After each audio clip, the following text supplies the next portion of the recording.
We have two readings today. One is from the book of Exodus. The Israelites have been led out of slavery. The other is from Mark's gospel, and the people have followed Jesus. In both cases, people have followed God, and they find themselves out in the wilderness, and they see desolation, and all of a sudden they're overwhelmed with fear. They're overwhelmed with fear at scarcity, that there will not be enough. And they look to God. The Israelites start grumbling.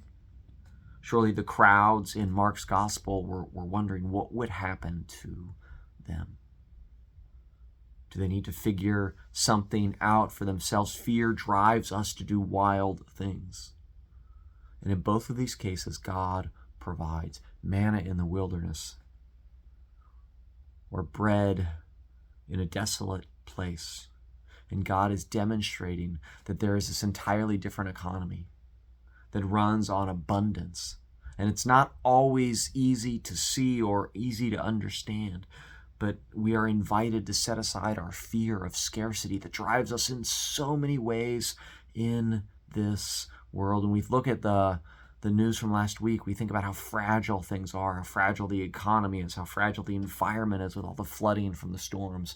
And we're afraid, and it drives us, that scarcity, to figure out how do we get enough, how do we secure ourselves. And then the 23rd Psalm comes along, and it sums up so many of these stories. So the Israelites in the wilderness, the crowds following Jesus to a desolate place, and says, "The Lord is my shepherd, I shall not want."